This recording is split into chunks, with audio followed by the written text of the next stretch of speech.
अस्सलाम वालेकुम। New topic start करते हैं, न्यूक्लियर मैग्नेटिक रेजोनेंस NMR।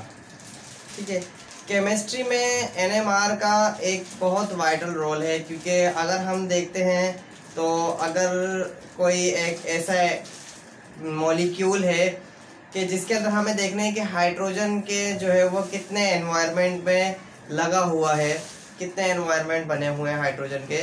इसी तरीके से कार्बन 13 अगर हम देखना चाहते हैं तो कार्बन 13 NMR होता है। सही है कि कार्बन 13 जो है वो ज़्यादातर प्रोटीन वगैरह या बड़े चेन के जो मॉलिक्यूल होते हैं कार्बन के ऑर्गेनिक के हिसाब से, उसमें कार्बन 13 का ज़्यादा इस्तेमाल होता है। इस तरीके से जो है हमारे पास हाइड्रोजन NMR जो है वो बहुत ज़्यादा जो है उसके यूज़फुल इफ़ेक्ट हम लोग आगे देखने में मिलेंगे। तो सबसे पहले हमारे पास इंट्रोडक्शन इसका दे देते हैं। तो हमारे पास सबसे पहला जो इसका कॉन्सेप्ट दिया था वो दिया था पॉली साइंटिस्ट ने। ठीक है, पॉली इनका नाम था, जिन्होंने कहा था कि न्यूक्लियाई जो है वो उसकी प्रॉपर्टी होती है कि वो स्पिन करता है। ठीक है, स्पिन करता है और वो मैग्नेटिक मोमेंट अपना रखता है। मतलब जब स्पिन करेगा तो इसका मतलब क्या होगा, मैग्नेटिक मोमेंट वो रखे, मैग्नेट होगी इसके अंदर, मतलब मैग्नेटिक प्रॉपर्टी थोड़ी सी रखता है वो अपने अंदर। ये पॉली ने हमें डिफाइन कर दिया था। ठीक है, इसके बाद हमारे पास दो अहम साइंटिस्ट आए जिन्होंने हमारे पास NMR की बुनियाद डाली। ठीक है, जिसका नाम था Felix blotch and Edward parcel. ठीक है, तो हमारे पास ये क्या कब आए, 1946 में। अब इन्होंने क्या कहा कि जब कोई भी हमारे पास न्यूक्लियाई होता है और उसको हम लोग क्या करते हैं, मैग्नेटिक फील्ड अप्लाई करते हैं इस न्यूक्लियाई को, तो वो न्यूक्लियाई की एनर्जी दो हिस्सों में तब्दील हो जाती है। एक हो जाती है लोअर एनर्जी और दूसरी हो जाती है हायर एनर्जी। ठीक है,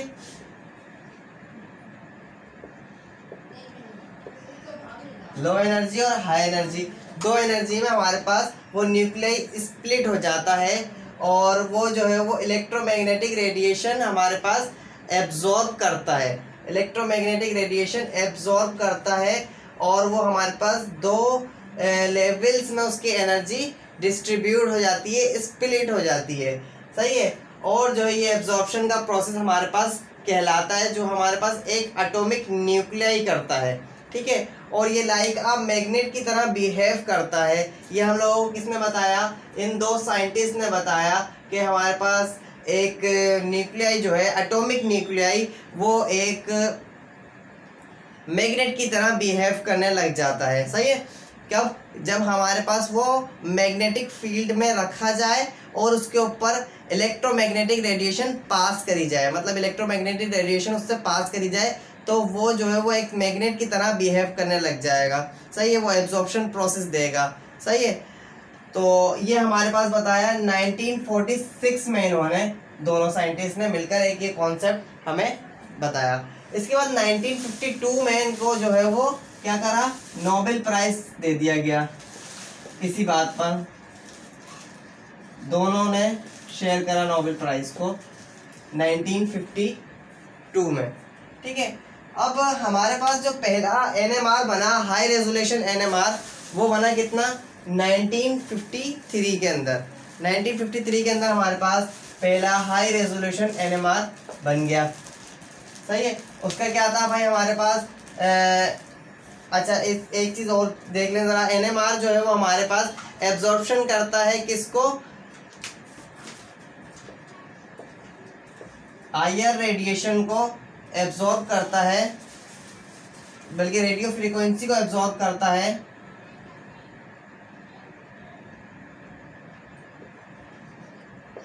रेडियो फ्रीक्वेंसी को जो है वो एब्जॉर्ब करता है और हमारे पास इसका जो इमिशन आता है, जो इसका हमारे पास सिग्नल आता है NMR का, वो होता है हमारे पास FID signal, free ionization decay signal होता है। ठीक है, अब हमारे पास ये क्यों होता है, कुछ इसके बेसिक कॉन्सेप्ट ज़रा हम लोग पढ़ते हैं। यहाँ पर एंगुलर मोमेंटम लिखा हुआ है, यहाँ पर मैंने एंगुलर मोशन लिखा है, प्रिसिशनल एनर्जी लिखा हुआ है, प्रिसिशनल फ्रीक्वेंसी लिखा हुआ है। सही है, और सेचुरेशन इन एनएमआर लिखा हुआ है। ये 3 टॉपिक हमारे पास, अच्छा ऊपर के 3 टॉपिक हमारे पास अब तक थोड़े बहुत समझ में आने लग गए हैं, नीचे के 3 टॉपिक हम लोग अब शुरू करते हैं। तो ये एंगुलर मोशन या एंगुलर मोमेंटम क्या होता है, हमारे पास कोई भी ऐसी चीज़ जो कि हमारे पास एक सर्कुलर मोशन कर रही हो तो वो जो है वो एंगुलर मोमेंटम, किसी गिर्द जो है वो मोशन कर रही हो तो वो एंगुलर मोमेंटम उसका क्रिएट हो जाता है। सही है। अब एंगुलर मोमेंटम और एंगुलर मोशन एक ही चीज़ है। सही है। एंगुलर मोमेंटम करेगी तो एंगुलर मोशन करेगी तो वो उसका एंगुलर मोमेंटम बन जाएगा। ठीक है। अब हमारे पास क्या है, जब कोई हम एक मैग्नेट, मिसाल के तौर पर अगर ये एक न्यूक्लियाई है और इसके अंदर हम लोग एक मैग्नेटिक फील्ड अप्लाई कर रहे हैं। सही है। अब इस मैग्नेटिक फील्ड की जो हमारे पास एनर्जी होगी, ये फ्रीक्वेंसी होगी, इस मैग्नेटिक फील्ड की फ्रीक्वेंसी होगी, वो मैच हो जाएगी। इस मैग्नेटिक फील्ड की फ्रीक्वेंसी मैच हो जाएगी किसके, हमारे पास उस एटॉमिक न्यूक्लियाई से। एटॉमिक न्यूक्लियाई कौन सा वाला, जो हमारे पास क्या कर रहा है, एंगुलर मोशन कर रहा है। सही है।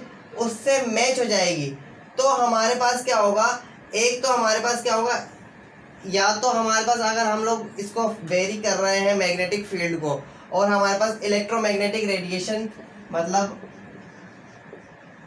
कौन सी, रेडियो फ्रीक्वेंसी हम लोग जो है वो कांस्टेंट रखे हुए हैं और हम मैग्नेटिक फील्ड को वेरी कर रहे हैं। जब इसकी फ्रीक्वेंसी मैग्नेटिक फील्ड की बराबर हो जाएगी किसके, हमारे पास ये जो न्यूक्लियाई प्रिसीजन कर रहा है इसके, तो हमारे पास एब्जॉर्प्शन का प्रोसेस होगा और फिर उसके बाद हमारे पास क्या आएगा, रिलैक्सेशन जब होगा। एब्जॉर्प्शन जब, जाहिर सी बात, जब एब्जॉर्प्शन होती है तो उसका मतलब रिलैक्स भी होता है। वो जब कोई इलेक्ट्रॉन एब्जॉर्ब करता है तो वो रिलैक्स करता है। इसी तरीके से जब कोई न्यूक्लियाई एब्जॉर्ब करके एक्साइटेड स्टेट में जाएगा तो वो लाजमी तौर पर रिलैक्स करके वापस नीचे भी आएगा। ठीक है। तो जब रिलैक्सेशन का प्रोसेस होता है तो वो हमारे पास FID, हमारे पास फ्री आयनाइजेशन डीके का प्रोसेस जो है वो सिग्नल देता है, NMR।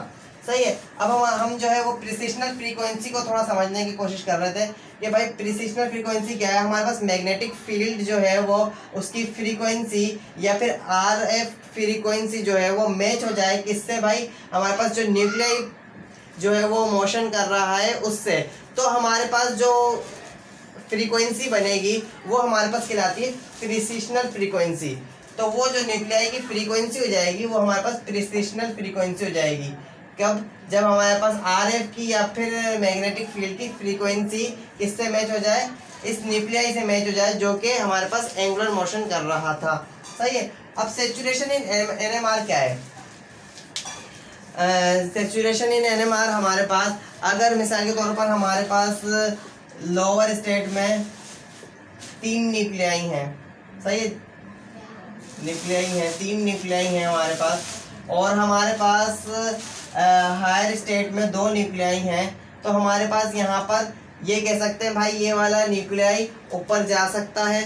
सही है। फिर क्या होगा, हायर स्टेट में क्या हो जाएगा, ज़्यादा न्यूक्लियाई हो जाएंगे और लोअर स्टेट में हमारे पास कम न्यूक्लियाई हो जाएंगे, क्योंकि ये वाला न्यूक्लियाई इस पर चले जाएगा तो हमारे पास एटॉमिक न्यूक्लियाई हायर स्टेट में ज़्यादा हो जाएंगे, लोअर स्टेट में कम हो जाएंगे। लेकिन अगर हमारे पास ऐसा होता है कि टोटल 6 न्यूक्लियाई होते हैं, 3 ऊपर होते हैं, 3 नीचे होते हैं, तो वो हमारे पास क्या है कि अब जो है वो हमारे पास अगर ये वाला ऊपर जाता है, नीचे वाला अगर लोअर स्टेट का ऊपर जाता है तो हमारे पास क्या होगा, एब्जॉर्प्शन का सिग्नल आना बंद हो जाएगा। क्यों आना बंद हो जाएगा, क्योंकि भाई हमारे पास हायर स्टेट में ज़्यादा न्यूक्लियाई हो गए लोअर स्टेट से। तो जब लोअर स्टेट से ज़्यादा न्यूक्लियाई हायर स्टेट में हो जाते हैं तो हमारे पास एब्जॉर्प्शन का प्रोसेस नहीं हो पाता।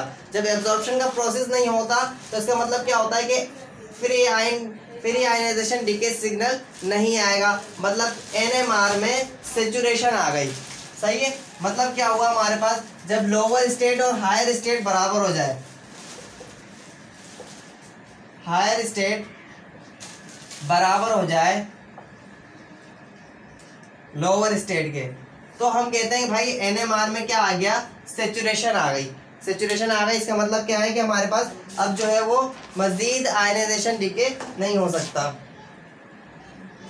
ठीक है। अब कुछ चीज़ें ऐसी हैं कि जो हम लोग आहिस्ता आहिस्ता NMR के अंदर सीखते रहेंगे, जब लेक्चर चलते रहेंगे तो आगे आगे आहिस्ता आहिस्ता सीखते रहेंगे। अच्छा, अब इस NMR में इस सेचुरेशन को रोकना है हमें, सही है, इस सेचुरेशन को रोकना है, क्योंकि जब तक ये सेचुरेशन रहेगा हमारे पास NMR का सिग्नल नहीं आएगा, FID का सिग्नल नहीं आएगा। जब FID का सिग्नल नहीं आएगा तो हमारे पास क्या है, NMR फिर किसी काम का नहीं रहेगा। तो हमें इसको काम में लाना है और हमें इस जो सेचुरेशन आ रही है NMR में, हायर लेवल और लोअर लेवल जो बराबर हो रहा है एनर्जी लेवल, तो उसे हम लोगों को क्या करना है, उसे हम लोगों को अवॉइड करना है, सेचुरेशन से अवॉइड करना है। अब सेचुरेशन से अवॉइड जो करना है ना, वो हम देखेंगे अगले लेक्चर में किस तरीके से करते हैं, कि रिलैक्सेशन प्रोसेस कहलाता है वो, ठीक है, या फिर हम टेम्परेचर को इंक्रीज करके हम हायर एनर्जी लेवल पर ज़्यादा मॉलिक्यूल कर सकते हैं, मैग्नेटिक फील्ड को इंक्रीज करके भी हायर लेवल पर ज़्यादा वो कर सकते हैं, ज़्यादा न्यूक्लियाई को पहुंचा सकते हैं, ताकि क्या है, NMR में सिग्नल वो NMR में सेचुरेशन ना आए, ठीक है। तो ये वाली वीडियो के बाद जो है वो, इसके बाद तकरीबन 10 दिन के अंदर अंदर जो है वो दूसरा लेक्चर हमारे पास अपलोड हो जाएगा। तो वीडियो को जो है वो लाइक करें, आगे सब्सक्राइब करें और आगे शेयर करें।